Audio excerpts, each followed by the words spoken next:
चलिए, तो एक इन्फॉर्मेशन थी जिसके लिए ये स्पेशल वीडियो मैं आप लोगों के लिए बना रहा हूँ कि बहुत जल्दी ही मध्य प्रदेश में एमपी कांस्टेबल की वैकेंसी आपको दिखने वाली है ना। लास्ट टाइम भी जो है वो वैकेंसी हुई थी, उसका कंप्लीट फाइनल हो चुका है, फाइनल रिजल्ट आ चुका है, सारी चीजें कंप्लीट हो चुकी है। तो आज उसके बारे में हम लोग डिस्कस करने वाले हैं, जो नई वैकेंसी आने वाली है। 8,500 टोटल पद स्वीकृत हुए हैं। आप जानते हैं कि उज्जैन में सिंहस्थ आने वाला है और शायद बल की ज्यादा जरूरत पड़े, तो मे भी हो सकता है कि ये वैकेंसी बहुत जल्दी हो जाए, उसके बाद और वैकेंसी भी लेनी रहेगी और रिक्वायरमेंट रहेगी रहेगी। तो आज हम जो डिस्कस करने वाले हैं, एमपी कांस्टेबल के बारे में डिस्कस करने वाले हैं। अभी तक लगभग मैं 6 वैकेंसी, 5 से 6 वैकेंसी के लिए पढ़ा चुका हूँ। 2018 में भी हम लोगों ने पढ़ाया था, 19 में पढ़ाया था, उसके बाद 21 हुई थी, 23 हुई थी। तो बहुत सारी वैकेंसीज के लिए एमपी कांस्टेबल के लिए मैं पढ़ा चुका हूँ। एमपी कांस्टेबल में यदि आप देखेंगे तो सबसे ज्यादा इंपॉर्टेंट 3 टॉपिक से क्वेश्चन आते हैं: मैथ्स, रीजनिंग और जीके जीएस। एक नाम दिया जाता है जीके और जीएस, है ना, क्योंकि फिक्स क्वेश्चन नहीं है, दोनों को मिक्स करके दिया जाता है। तो आज जो हम डिस्कस करने वाले हैं कि एमपी कांस्टेबल के बारे में क्या क्या चीजें होती है, सारी जानकारी आज हम देखेंगे। पूरा का पूरा एमपी कांस्टेबल में सम कंप्लीट इंफॉर्मेशन की सैलरी क्या होती है, कौन कौन से टॉपिक पूछे जाते हैं, कैसे हम पास हो सकते हैं, लास्ट टाइम हमारा जो कट ऑफ रहा वो कितना रहा, उसके बारे में हम लोग देखते हैं। तो वेतनमान के बारे में बात करें आरक्षक के लिए तो 19,500 ग्रेड पे है, स्टार्ट 19,500 से होता है। और वो जो 70%, 80%, 90% वाला जो सिस्टम है वो लागू है ना। 70, 80 और 90% सैलरी जो है वह शुरुआत में मिलती है, देन उसके बाद बढ़ती जाती है। भत्ता वगैरह सब कुछ मिलाकर अगर जो आप शुरुआत में ज्वाइन करते हैं तो यही 19 के आसपास स्टार्ट होगी। 23-24 जब तक आप ये कंप्लीट करेंगे सेकंड ईयर तब तक हो जाएगी, ठीक है।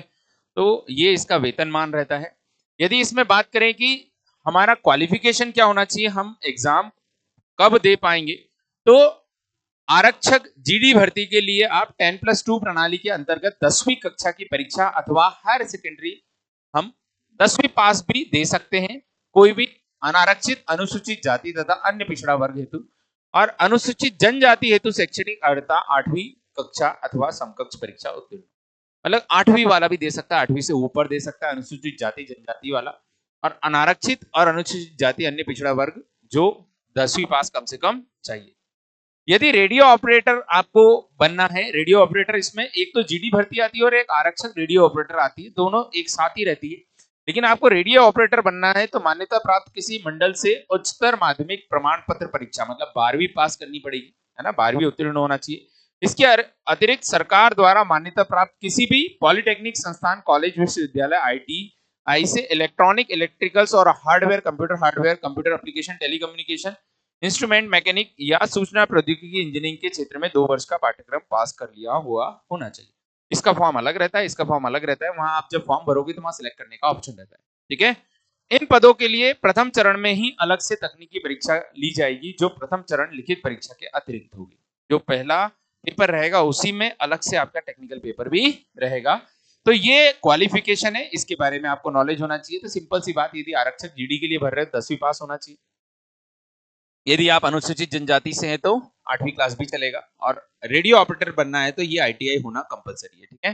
परसेंटेज का कोई क्राइटेरिया नहीं है। एज की बात करें तो 33 ईयर था, लेकिन पिछली बार कोविड के कारण 3 साल ज्यादा दिया था, इस बार नहीं मिलेगा।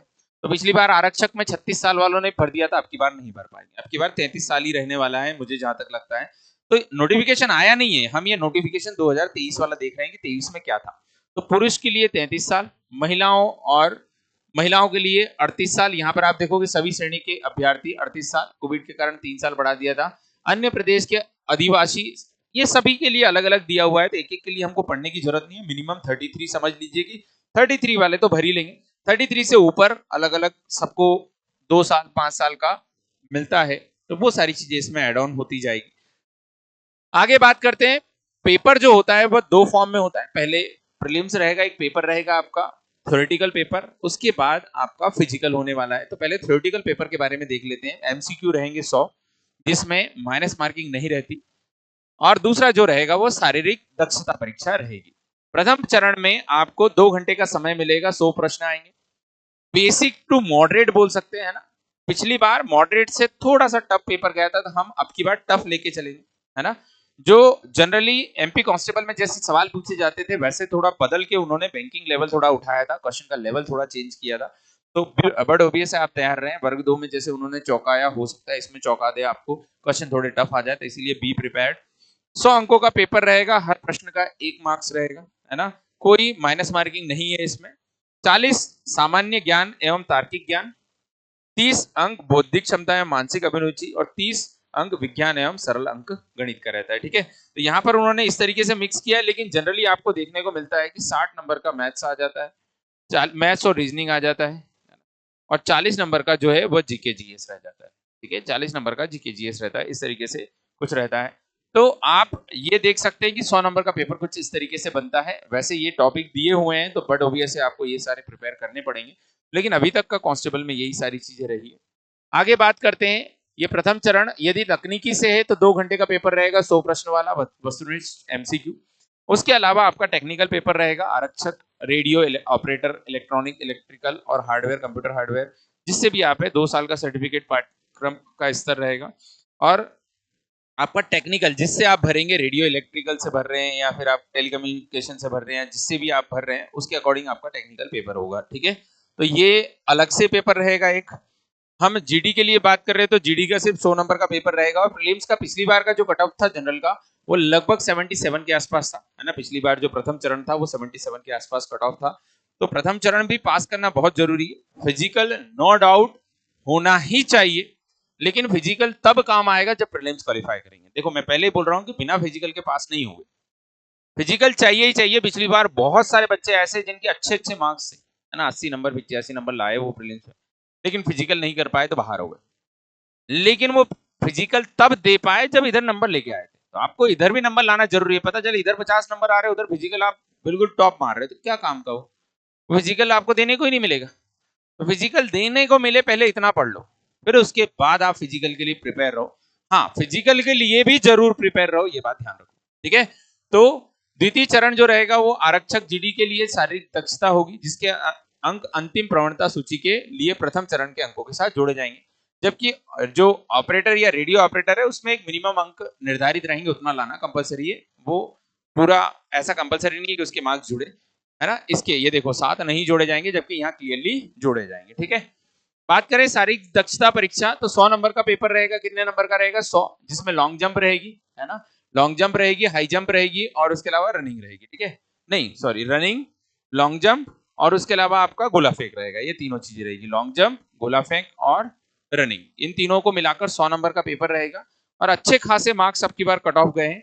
अगर जो हम बात करें आरक्षक जीडी संवर्ग के समस्त अभ्यर्थियों के लिए शारीरिक दक्षता परीक्षा में अधिकतम कुल योग के न्यूनतम 30% अंक लाना जरूरी है। बाकी मेरिट लिस्ट बनेगी, मेरिट लिस्ट बनेगी, तो 30% में कुछ नहीं होना। 100 में से आपको 100 में से 80 का फिजिकल मानना पड़ेगा, 80-85 नंबर का, और 80 नंबर उधर लाने पड़ेंगे, तब जाके 160 पे सिलेक्शन हो पाएगा। अब की बार 153-54 पे बहुत सारे बच्चे रह गए हैं, 153-54 पे सिलेक्शन नहीं हुआ है, 172 पे, 160 पे नहीं हुआ है, 162 पे नहीं हुआ है। तो आप ये समझ लो 85-85, 80-80 आपको यहाँ मानना पड़ेगा, तब जाके आपका सिलेक्शन पॉसिबल हो पाएगा। ठीक है, दूसरा, अगर जो आप इसके लिए तैयारी कर रहे हैं तो प्रिपेयर रहें, बाकी सारी चीजें पहले से चेक कर ले, क्योंकि 2-4 बच्चों के साथ ऐसा हुआ कि उन्होंने प्रीलिम्स क्वालिफाई कर ली, जब फिजिकल के लिए गए तो उनकी हाइट ही नहीं थी। तो जब हमको पता है कि हाइट नहीं है तो फिर एग्जाम की तैयारी नहीं करना चाहिए। तो ये चीजें पहले देख लेना आप कि यदि आप अनारक्षित या अन्य पिछड़ा वर्ग से पुरुष है तो 168 सेंटीमीटर ऊंचाई होना कंपलसरी है ना। सीना जो होना चाहिए वो 79 सेंटीमीटर फुलना चाहिए, और फुलाव सहित 84 होना चाहिए। बिना फुला हुआ 79 और फुला हुआ 84। तो ऊंचाई पहले देख लेना, ऊंचाई सबसे मस्ट है। 168 सेंटीमीटर बोला है, मतलब 168 होना ही चाहिए। 168 नहीं हुई, बाहर कर दिए जाओगे। बिल्कुल वहां क्लियर कट नापी जाती है ना, वहां आप कोई टेप चिपका के या कुछ और करके नहीं जा पाओगे। तो बी प्रिपेयर्ड, आपको 79 मतलब 168 मतलब 168 चाहिए हाइट के लिए कंपलसरी। उसके अलावा यदि महिलाओं की बात करें, अन्य विशेष सशस्त्र बल छोड़कर संवर्ग के अभ्यर्थियों की भर्ती के लिए नहीं, यहाँ महिलाओं के लिए नहीं है, पुरुष के लिए ही बात हो रही है। 168 महिलाओं के लिए 155 सेंटीमीटर है ना। ये बाकी जगह की बात हो रही है ना, विशेष सशस्त्र बल के लिए को छोड़कर दूसरी अन्य संवर्ग के लिए। और अच्छा, इसमें महिलाओं के लिए ही दिया हुआ है, महिलाओं के लिए 155 सेंटीमीटर है ना। आरक्षित विशेष सशस्त्र बल छोड़कर अन्य सभी संवर्ग के लिए पुरुष के लिए 160 है, और महिलाओं के लिए कितना है? 155 सेंटीमीटर है। तो ये सारी चीजें आप मस्ट वाली जो चीजें इनको पहले ही देख लेना। कि हाइट आपकी होनी चाहिए, है ना, हाइट होना चाहिए पहला। दूसरा, आई जो है वो टेस्ट करवा लो पहले ही, क्योंकि उस समय आई में कुछ और स्पेशल नहीं हो पाएगा। तीसरा, फिजिकल फिटनेस, है ना, फिजिकल आप फिट हो या नहीं हो, पता चले कि आपने इधर तो ले आए 90 नंबर, दौड़ नहीं पा रहे हो, तो ये मस्ट पॉइंट है। मस्ट मतलब मस्ट 100% होना चाहिए, ये पहले ही चेक करो, पहले चेक करो, देन उसके बाद तैयारी स्टार्ट करो, है ना। ऐसा नहीं कि आप बिल्कुल जोश में आ गए और जोश में आने के बाद तैयारी चालू कर दी और बाद में पता चल रहा है कि आपकी हाइट ही नहीं है, कुछ और नहीं है, तो वो चीजें लॉस करे, इससे पहले ही हम लोग प्रिपेयर रहे। हम कोई और एग्जाम टारगेट भी कर सकते हैं, तो इस एग्जाम के लिए यदि आप टारगेट कर रहे हो तो पहले ये सारी चीजें चेक करो। और सबसे ज्यादा इसमें सिलेक्शन के लिए जो ज्यादा इंपॉर्टेंट है, ये आपका जो भर्ती का कट ऑफ था, ये कटिंग थी कि ये आई थी और ये कल शाम को 7:42 पर डाली गई थी, तो बट ऑब्वियस जल्दी आपको वैकेंसी देखने को मिलेगी। इस एग्जाम को क्वालिफाई करने के लिए आप मैथ्स और रीजनिंग जो है वह 100% बनना चाहिए, एक भी गलत नहीं होना चाहिए। मतलब इसके सिलेक्शन के पीछे आपका 95% जो है वो मैथ्स रीजनिंग जिम्मेदार है। 95% मार्क्स मैथ्स रीजनिंग में आना चाहिए। बाकी जीएस जीके में भी लाना पड़ेगा, बिना जीके जीएस से भी नहीं होगा। जनरल साइंस और जीके बनना ही चाहिए, 95% ये बनना चाहिए। मतलब ये समझ लो कि यदि ये 60 नंबर का आता है तो 50 आपको इधर लेके आना पड़ेगा, और वो 40 का आता है तो 25 से 30 नंबर उधर लेके आना पड़ेगा, तब जाके आप कर पाओगे। टोटल मिला के 80 मार्क्स इस तरीके से आप ला पाओगे। 60 छोड़ो, इधर 55 ले आओ, क्योंकि इधर लाना ही पड़ेगा, और इधर 25 लेके आओगे तब जाके 80 मार्क्स लेके आएंगे और सिलेक्शन होगा। ठीक है, तो कैसे आप तैयारी कर सकते हैं और प्रारंभ एकेडमी आपका सहयोग किस तरीके से कर सकती है, जल्दी उस पर भी मैं वीडियो लेके आऊंगा। फिलहाल आप प्रीवियस नोटिफिकेशन को देखते हुए फिजिकल फिटनेस जरूर चेक कर लीजिए, ताकि आप आगे तैयारी करने के कैपेबल हैं या नहीं है उसके बारे में फाइनल हो जाए, फिर हम लोग आगे डिस्कस करते हैं। ठीक है, चलिए मिलते हैं अगले ही ऐसे किस वीडियो के साथ। ध्यान रखें, अच्छे से पढ़ाई करें। जय हिंद, जय भारत।